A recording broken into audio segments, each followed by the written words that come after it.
Barret Edelstein here, your celeb expert and your Celeb Savant. Celeb Savant is a weekly entertainment show. We have long-form career retrospective type interviews with celebrities, singers, actors, and industry experts. Gabriella Cilmi is an Australian pop singer who is known for a distinctive raspy singing voice.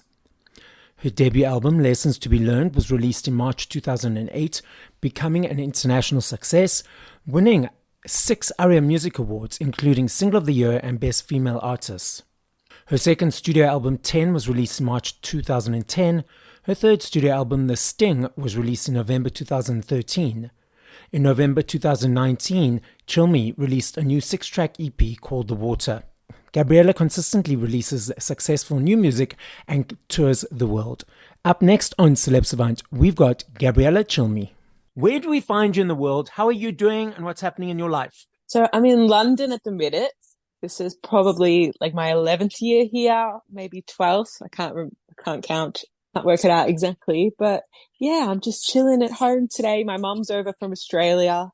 So we're probably going to do some random touristy things. So what was the inspiration or motivation behind moving to the UK? So initially I got signed to Australia, Mushroom Records in Australia, and they kind of, cut a long story short, on-sold me to Island Records in the UK. Okay. So I ended up here when I was about 15, actually, and I recorded my first record here too. And then I just stayed. Seeing we're on this part of the conversation, let's rewind. So we mentioned that your first record is 15, but at what age was it that you decided, cool, in my mind, I want to be in the music industry, be in the entertainment world? And let's unpack the Gabriella's entertainment journey or music journey up to the present time. God, if we start right at the beginning. Yes. So my parents always loved music. They weren't musicians themselves. Like my dad bought a piano. I think he found an old piano and he thought, I'm going to bring it back to the house. I did go to piano lessons, but the piano teacher told me I had no musicality and I should burn my piano books. Oh, wow. Okay. Which was interesting. But I just kind of always used to sing around the house, sing around my next door neighbors. I actually had a next door neighbor who used to train birds, like I don't know what they call that. And he used to, when they used to do patterns in the sky, he would have like all these pigeons, and then so they were like my first audience, the pigeons. And yeah, I always used to sing. My family are Italian backgrounds. We used to sing at like Italian festivals and stuff like that.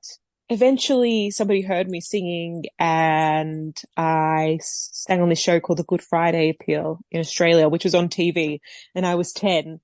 And that's kind of how it started for me. Somebody spotted me, ended up recording demos. It's just very strange. I don't know how it all happened. I didn't really chase it. It kind of happened. Understood, yeah. And all of a sudden I was kind of signed, and I was at 13, I got signed to Mushroom Records. And that's kind of how it began for me, really. I don't think I ever had the time to sit and think. I always knew I wanted to sing and I wanted to be a musician. You know, I remember listening to my mum playing, Tina Turner records when she was produced by Phil Spector, and even Janis Joplin and these kind of female soulful rock and roll singers, really. There was just always this affinity there with music, this deep love and just like interest in it. It was just always part of me. So I never really questioned it too much. When you got signed, did you ever see that piano teacher again to say, haha, sorry for you? No, I never ever saw her again. I just remember she had like these flaming red hair. Yes. And she really terrified me, because she was one of those really strict piano teachers. Yes. Scary. But no, I never saw her again. So now let's unpack. So you were signed at 13, you released your first record at 15. So let's fill in the gaps from that to where we are currently. So what happened after that? So yeah, I was signed to Island Records in the UK. And I was connected by my management at the time with a man called Brian Higgins, and he produced a lot of, big pop records here in the UK, like Sugar Babes, Girls Aloud, for instance. He actually is probably most famous for co-writing Believe by Cher. Oh, okay, cool. Which is Cher. I love, I mean, who Yes. doesn't love Cher? Yeah. But obviously a great songwriter. And at the time, so I was like 13 and I was after school jamming with my mates in the garage playing like things of Leon covers or Jet covers. And it was funny because we clashed at first because I'm like, I don't want to make a pop record. Oh, I'm not sure about this. I'm not sure about this.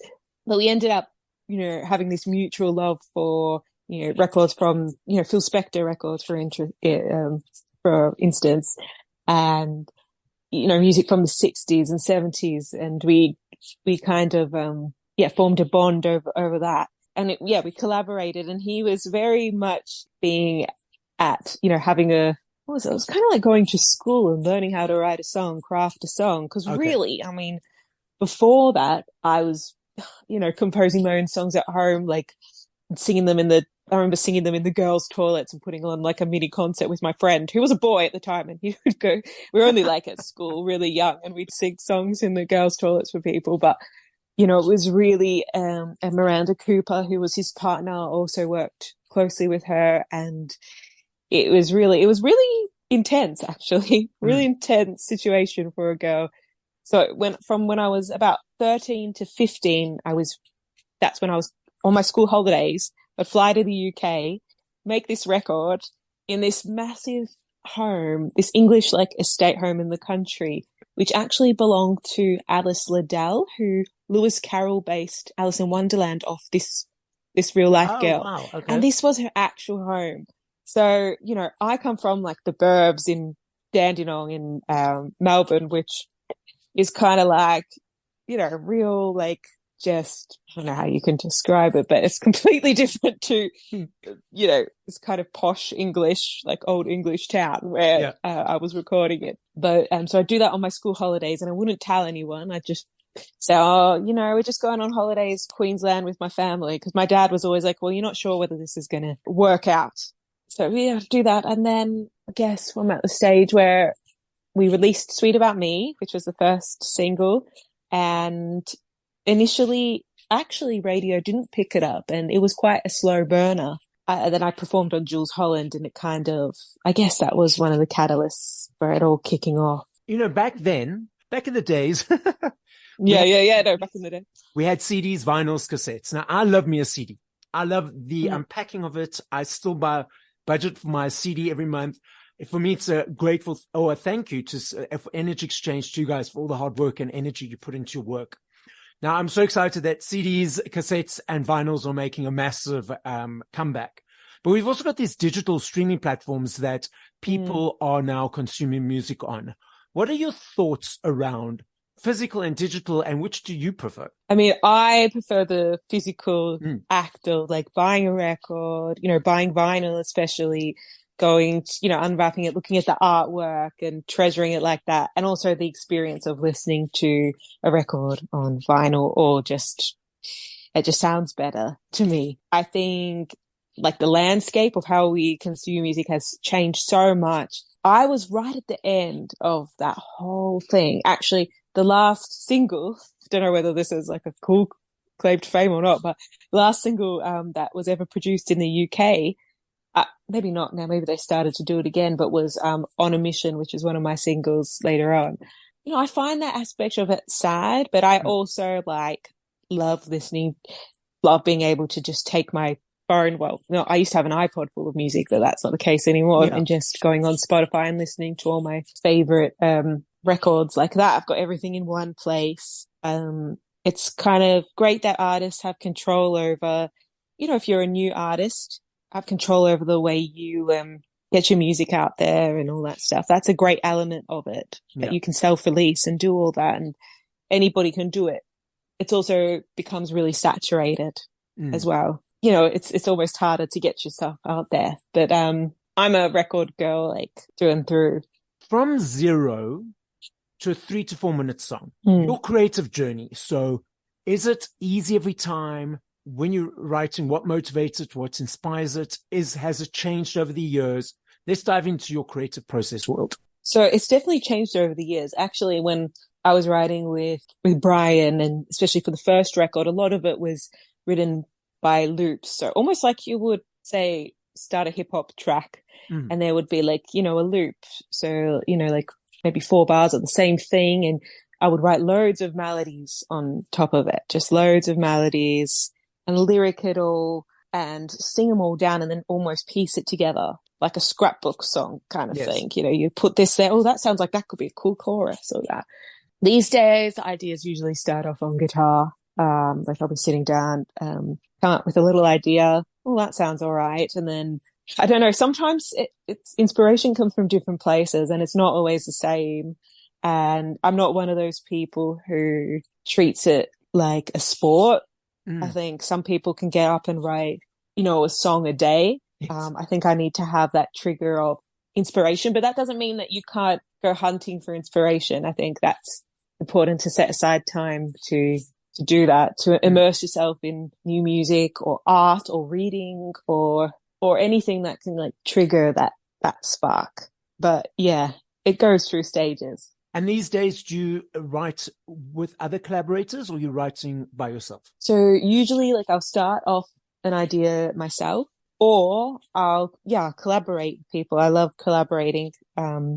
It's really inspiring working with other people. And my first instrument is my voice. So especially when somebody is, a great piano player in particular, maybe I slightly regret not paying attention to my piano teacher. But, they'll take the music to places where I wouldn't take it. And that to me is really inspiring. I write a lot with my brother. I've been working with these guys in Glasgow recently. So yeah, I collaborate quite a lot. And it's just different for every song.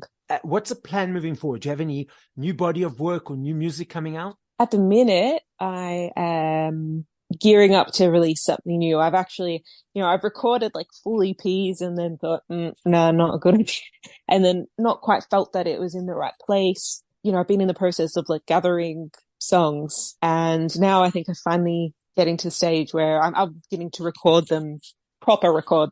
Yes. As opposed to moving them from the demo stage to, full blown kind of record thing. Are those the same songs that you thought that they weren't in the right place that you're just tweaking, or is it different songs? No, these are different songs. Okay. When you heard those EPs or those songs that you recorded and you felt doesn't connect or doesn't resonate, what is it for you? Is it a feeling? Is it your mind? Is it your heart all combined that says, this doesn't feel right? Yeah, I think it's just a gut feeling. And It's like you said, like your head, your heart and your gut all have to like marry up. And if it's something that you're going to send out into the world, I want to feel like I'm 100% behind it. Sometimes you live with these songs for such a long time. You want to make sure, without being overly critical of yourself, it's just got to, it doesn't have to be perfection. It's just got to be, you just got to love it. You got to love the songs like you love humans, like you love your friends and family. No, of course, I completely understood, but it's like, it's a child, sort of, a form of a child,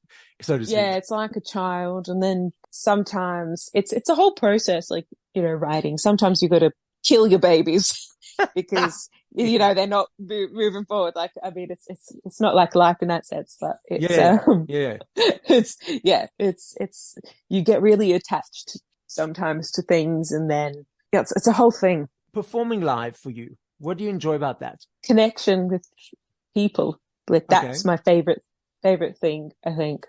And I love playing with other people, like musicians. You become really close to the people that are in your band, and that's kind of where the electricity comes from. And it's that driving force that I think for me that wants me to continue to create records. And initially it was really scary for me to be seen on stage, and I think a lot of people have that feeling of being seen is scary. And it took me a while to get into. It took me like over 100 of gigs or so to be able to like feel comfortable. And now I just in that stage where I really love it, and I miss it because I've been away from performing for a while. I haven't released material recently, so yeah, playing I got a few festivals coming up, and that will be really, really fun. You mentioned connection, and I often bring this up with other artists that I've interviewed. So I'm that guy, like I said earlier when we first chatted, when we first came online, who's always in front, loving the show, enjoying it. And I find that everyone around me has got their cell phones out, trying to get the perfect picture, perfect videos, tweeting, threading, posting, whatever they're doing. And from the person on the receiving end on the stage seeing a bunch of phones, do you find that disrupts the connection, or is just where society is at the moment? I mean, I don't think we're going to change it. I don't think I remember when Prince did his series of concerts in the UK, you weren't allowed to bring your phone in. I mean, sometimes I remember I went to see Patti Smith and I was like, I just left my phone in my bag because at first I got to Albert Hall and I was like, I had my phone out and I was taking pictures. I'm like, why am I doing this?